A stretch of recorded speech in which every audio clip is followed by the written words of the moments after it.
Hi everyone, welcome to yet another exciting episode of our Matchline podcast, aka OM where we talk all things girlhood, womanhood, and the journey in between.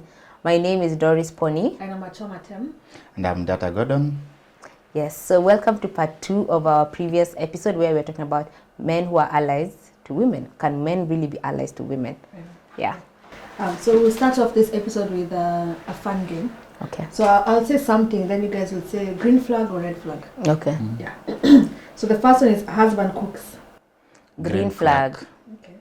A wife earns more. Green flag. Separate bank accounts. Red flag. Red flag. Yeah. Okay. Sharing passwords. Green flag. Posting every relationship online. Red flag. Red flag. A man goes for therapy.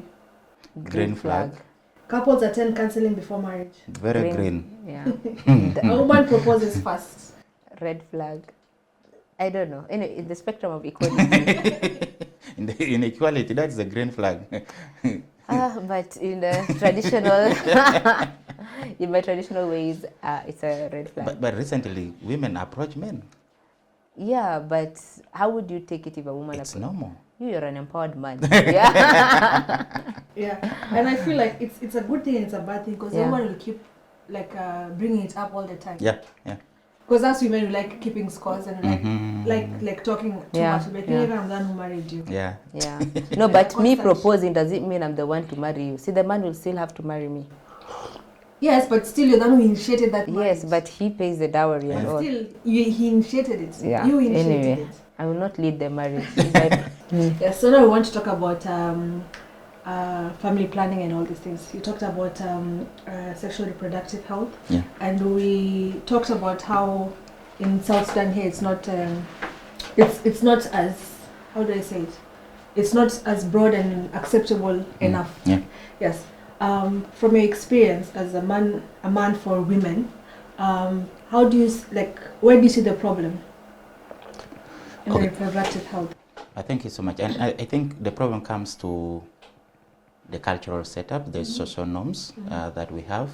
Of course, there is this perception that if I marry you, I own you, and we marry because of production. Yeah. We marry so that you produce for me as many children as possible, and we compete in numbers. So the more children I have, maybe I have more power in the society. So that alone is one key aspect. Now, from there is that the fact that I pay your dowry, and because I marry for that perspective, I get to control who you are. I get to control your body. I get to control what you do. So you have to abide by what I say. So for me, that is the beginning of the problem. Okay. Doris, any thoughts on that from a woman perspective? On family planning? Yes, on how you say that the problem comes from the cultural setting. Yeah, I agree. I agree that, depending on the background of the man, his perception towards family planning or reproductive health differs. So if you're from a very traditional background or a very traditional background, they tend to view women as possession, not as a partner, And so I believe that in marriage or in relationships, it should be a partnership, and you need to discuss all matters. In a partnership, you discuss everything together, right? Yeah. So all matters concerning the family, it has to be based on mutual agreement, not one person imposing on the other. So, yeah. Okay. What comes to mind, in your day-to-day, how can I say? I'm saying apart from the awareness you do for both genders, man and female, what other what other forces do you use? Like when I say force, I don't mean like real force. Or I mean like, tools. do you have help with other organizations? Do you have help from fellow men? Like, because I feel like again, this is a very sensitive topic in South Sudan. Family planning and reproductive health. It's very sensitive. So apart from this awareness, is there something that you've seen work? Definitely. You see, one thing is when you talk about something, you live to it. And maybe one misconception people look at family planning is that we don't want you to produce. No. Family planning does not say don't produce, but produce when your body accepts. You know, your womb as a woman should be preserved and made ready for the next baby. Yes. Right? So, and that is the thing. So we are saying, if you might not control the natural family planning method that people used to embrace, let's go to the medically approved family planning methods, so that if you want to produce after every 2 years, it helps. You can produce with that. So that alone is another. Now, on the aspect of forces, is I don't work alone. Because if you work alone, you're easily attacked and you're sat down, right? So you must create as many allies as possible. And our first ally is the government. Because we don't do anything healthy related or family planning related without approval of the National Minister of Health, and which now gets to the state levels. There is a family planning policy. The government even has commitments to family planning 2030. Right? It was initially 2020 and then later on became 2030 commitments that the government subscribes to. And that's why we have family planning commodities in the country. We have in all health facilities that are led by government, there are family planning commodities there, whether short-term methods or long-term methods, so you can be able to get them there. But also in the private clinics or pharmacies, you can find them. Of course, not all possibly has, due to maybe different factors, but definitely you'll be able to find. So one is government is a big ally. Say that when another person finds me the family planning commodities, including condoms, and wants to like victimize me, I have a reference point, and then government will come in. And I remember at one point we were issued with letters, so that in case of any, these checkpoints at night, where they find you with the condoms, and they start to, others will start to harass you, but others will start to say, can we have? And since we give for free, for example, the condoms, we give. So by that letter alone, it means I am only implementing a government program. It's not my program.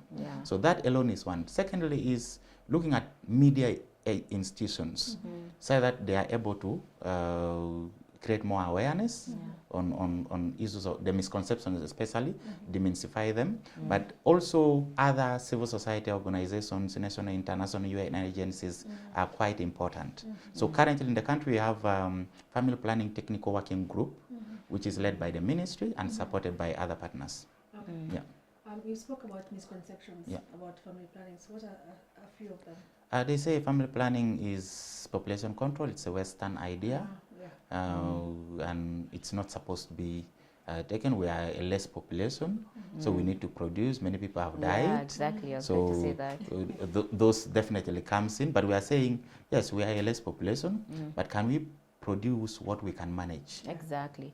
Quality over quantity. Exactly. Yeah, I just wanted to add one of the misconceptions or some of the factors that drive the misconceptions. I feel like religion and culture plays a very big role. When it comes to religion, there are some religious groups that discourage, according to their norms, family planning is wrong. I think the Catholics, Catholics. Just wait. So like in Catholics, you're not supposed to use condoms. They do not encourage the use of condoms. Even the oral pills and oral the injections. Pills, So how do you strike that balance? How would you convince a staunch Catholic not to use family planning, for example? Research has shown that family planning uptake is high in religiously perceived countries. Even Egypt. Egypt, you go to Italy where the... Is it because of the awareness now? Or what or has they're doing driven it that? under the bed? You know, There are sometimes they do different it to driving cover factors. their image, you know? Yeah, because let's say in the church you don't want to stain your image. Yeah. I'll do it secretly. But are they doing it openly? So you see, like when you go to the media institutions of the, for example, of the Catholic Church here, every time they will want to host me, they will be like, "Don't talk about condoms." You see? Yeah. You talk, if you're talking about HIV, talk about abstinence, being faithful, but don't talk about the use of condoms. That's like sweeping the Right. issue under Yeah. the rug. Yeah, but and then you see with time, I remember during COVID, right? I think it's the Archbishop of the Church of Uganda, who came out clearly and he embraced family planning. That now that you people are staying at home, there's nothing else to do. Yeah, But other than don't, reproduction. yes, don't do that. Please use family planning. Not to do Yeah, so religious wise, yes, there are, you see the fact that some religions, they preach it, Yeah. and then, yes, some of them do, but you know, at the end is, if I'm to produce children, is it the church Yeah, or who the take care mosque of it. to take care of these kids? Yeah. Or it is me to Yeah. take care of these kids? So it's all about that balance. Yeah. Yeah.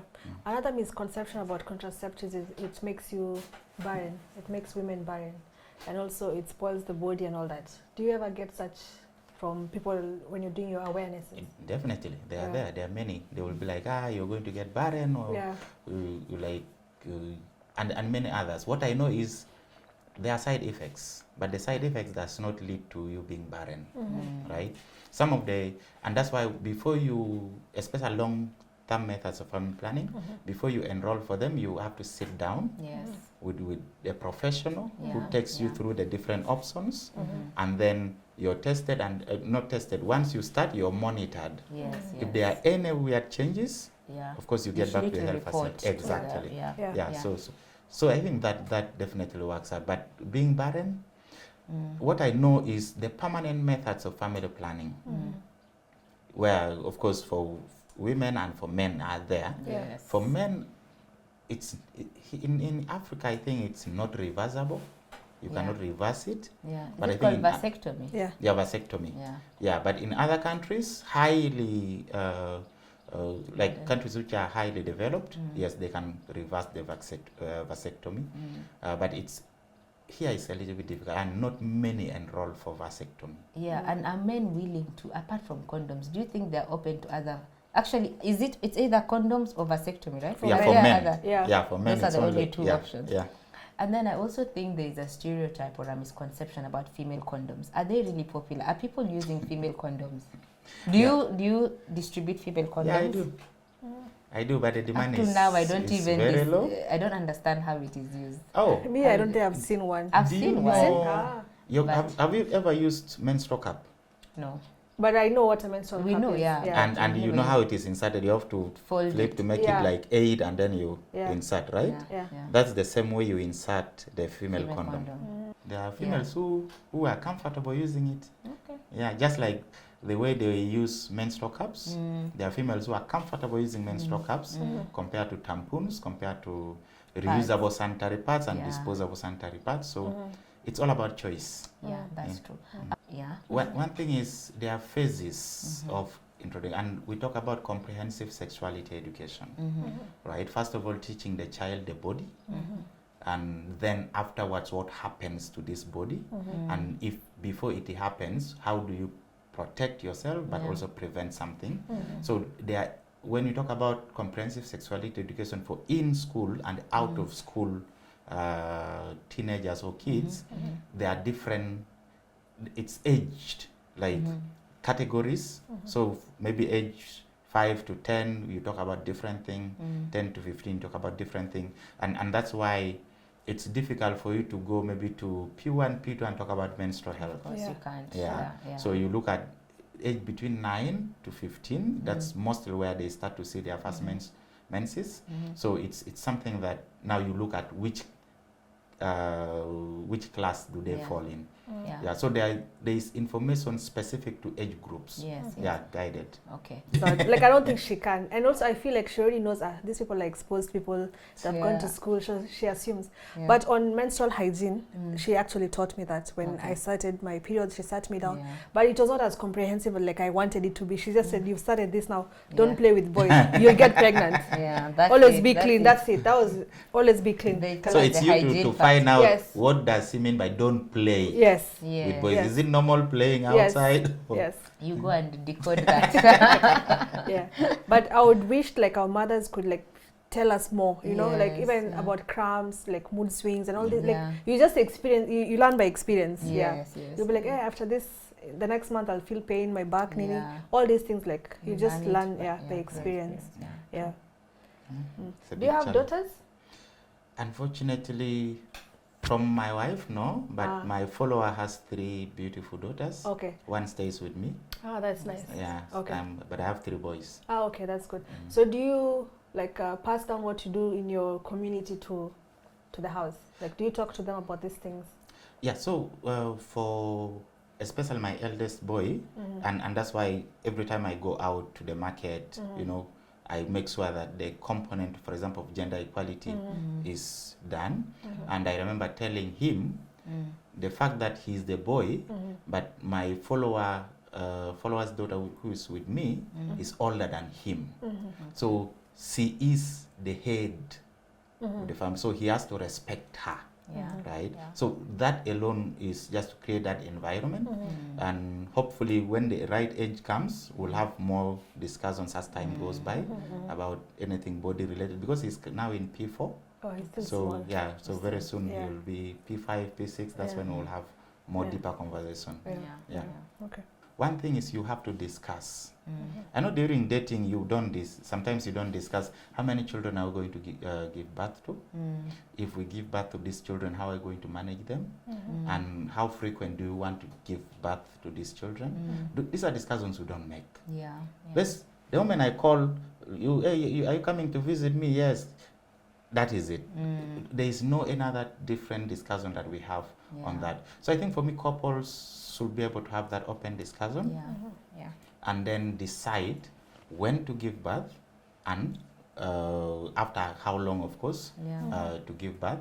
It's quite interesting to have that discussion before. Before even you go to a health facility, you have a discussion. Before the woman even gets pregnant, discuss that. And in certain settings, if you have the resources, before even you give birth, go to the health facility, get tested, get to know everything about yourselves, so that you're aware that she's going to get pregnant.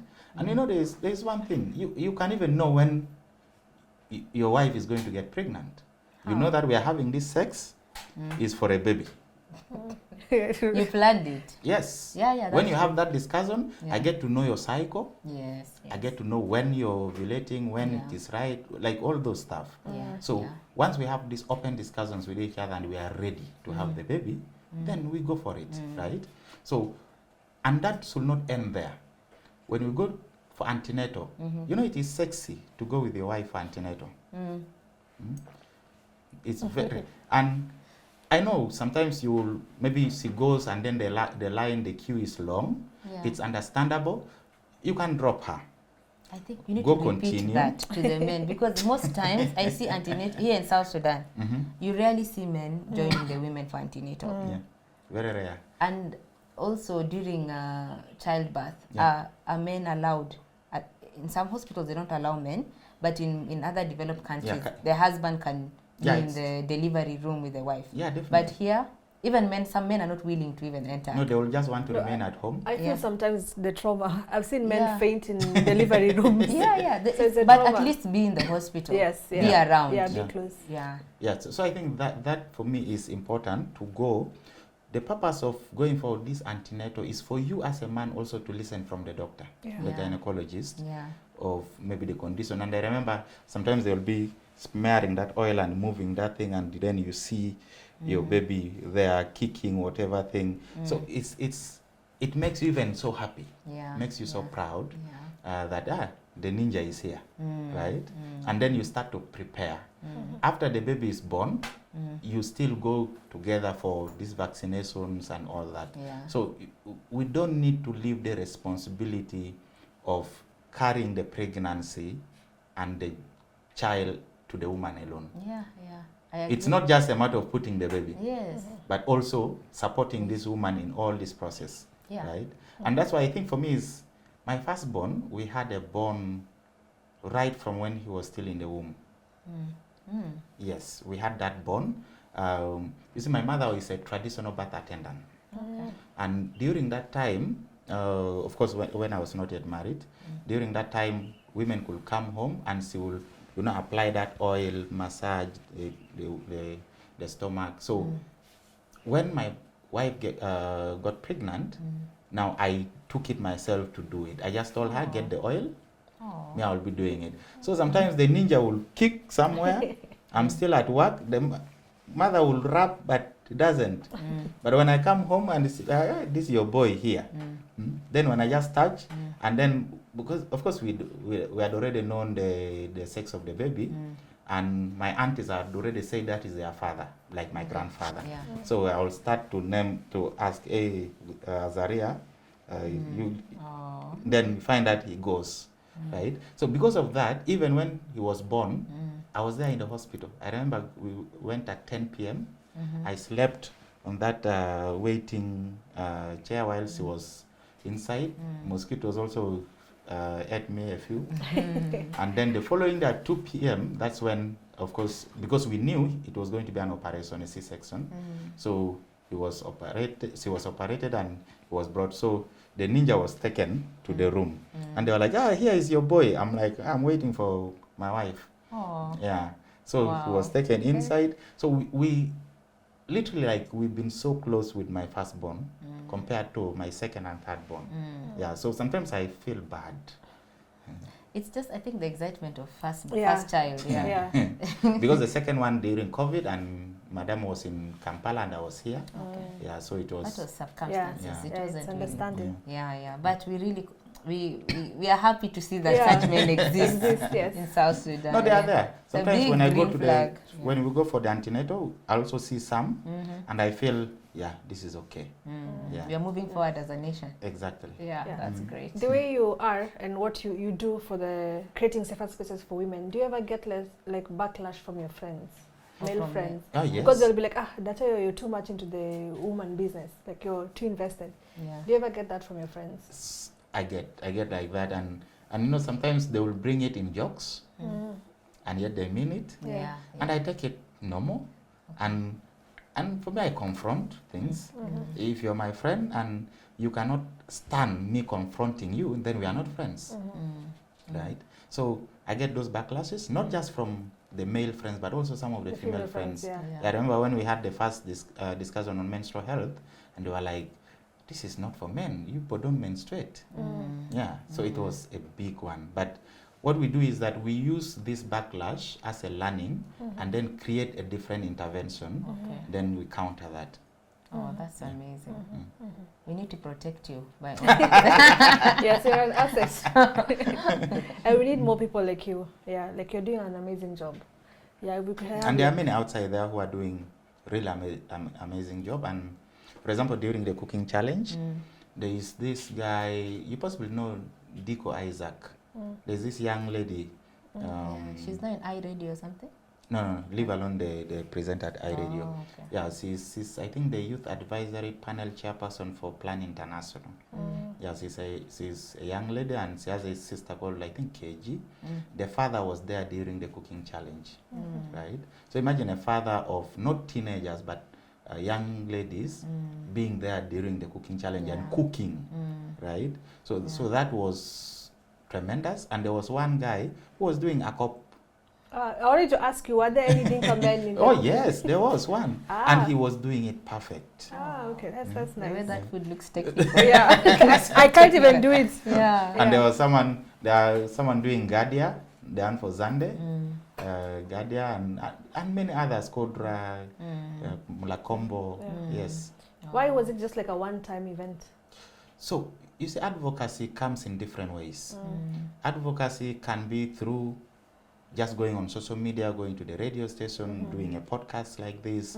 But advocacy can be doing an activity to create conversations or discussions on gender roles. So we did that, and after which I remember GIZ, a team of GIZ from Germany came, and then they wanted to meet me. We met, we had a discussion.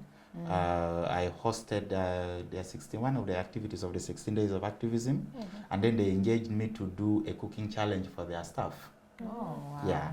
Wow, So that for me is something else. The fact that we had this conversation, it's quite important, and the urge is for us to have more frequent, but not just centered in Juba. Yeah. Yeah. Yeah. If we can be able to take it to the state headquarters, Yes. and then later on to the counties. Yeah. Okay. Yeah. Any parting shots as we close the episode? So one thing is, I want us to look at gender roles as life skills, not just as roles, but as life skills. Yeah. It's important for us to be able to know that men can cook, men can do any other chores. And it's also important to know that a man can be vulnerable, a man can be unemployed, and a woman can work. As long as all of you respect yourselves, it's very important. You shouldn't look at the society, because it is you who is the society. And I think as couples, hold your two hands together. Don't allow anyone in the middle to influence your decisions, Yeah. because at the end, if you produce 10 children and you cannot take care of them, Yeah. unfortunately, on the bad end, they will be moving on the streets, Yes. doing warnish. Yeah. When you, the father and the mother, is there, it becomes Yeah. quite difficult, quite embarrassing, Yeah. and it's something that personally I will not wish my children to go through. Yeah. Yeah. So we grew up in a different life. Let's also give our children the better life, not the one we grew up, but Yes. a much more better life. Yeah. So I think it's important. And then let's have discussions around family planning Yeah. very openly, Yeah. but also around menstrual health. Yeah. And the message I want to reiterate again is that if you're in the employment sector, you're an employer. If you know of a female staff that in a month she has that severe menstrual cramp that puts her down, please allow her to go home or to remain at home. Yeah. It's important. And even in school setup, if you know, as a teacher, don't punish a student, a female student that you definitely possibly got to know because she has stayed home for a day, possibly because of menstrual cramps. So it's something that we need to be able to create a conducive environment for all. Yeah. Wow. That's really insightful. Yeah, we really appreciate you. Thank And also, before we close this episode, could you share with us how we can reach you, where viewers can find you, your website or social media handles so they can follow you as well? Thank you.